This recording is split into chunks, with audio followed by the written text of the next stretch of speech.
He was King El-Stupidon, dreaming of ruling the world. This time, he led a huge army to conquer again, but lightning struck. He fell into the water, and his crown sank. Thankfully, his servant risked everything to pull off the heavy armor and saved him just in time. Soon, Ale woke up on a beach, staring at an island he'd never seen before. Even now, he insisted on claiming it as part of his kingdom. His servant warned him. The army was gone, wiped out by the storm, but Ale believed it wasn't the army that made the king. It was the king who made the army. Then Ale walked up to a native by the shore. He pulled out his sword, ready to name her his first citizen, but to his surprise, the woman kicked him hard and sent him flying, grabbed the sword, and stabbed the servant right in the heart. Ale got furious and charged at her, only to become her next kill. Then the scene changed and El came back to life again. He naively thought he was heaven's chosen ruler, that even death had no power over him. But then, his one-armed servant also came back to life. Ale was convinced it was his divine aura that protected them both. The woman laughed at them and said, "This is Eternal Island, no one can die here." When El heard he would rule an immortal kingdom,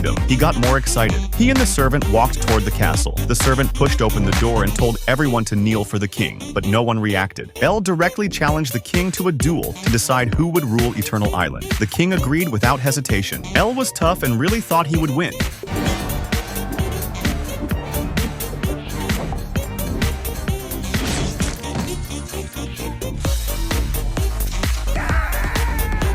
In the next moment, he came back to life on the beach, and his arms were still there. El was still fired up. "He didn't kill my body, and he sure didn't kill my spirit." So he ran back into the castle, but this time, he wanted to outsmart the king. But the king checkmated him in just a few moves. El even tried to sneak up on him, but got killed again. They raced horses. El died. They wrestled. El died. He kept trying different challenges, but he got killed each time. By the 801st revival, El looked confused. He had always won since he was a kid. No one could beat him in sword fighting, horseback riding, or wrestling. So why was he losing now? That's when the servant finally told him the truth. None of your past duels were real. You only won because you were the king.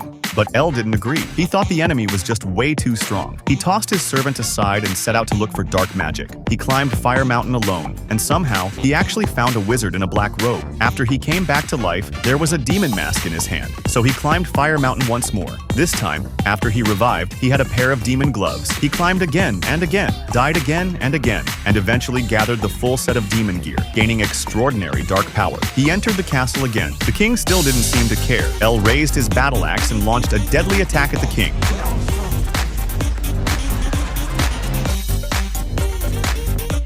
The king seemed a bit annoyed and decided to finally teach this guy a lesson. In just a few moves, he had El defeated and on the ground. But this time, he didn't finish him off. He simply took off his own crown and threw it at El. El looked a little hurt by the gesture. The servant reached out to him again, and for a moment, El looked truly moved. But before the servant could react, El crawled toward the crown, picked it up, and happily ran away.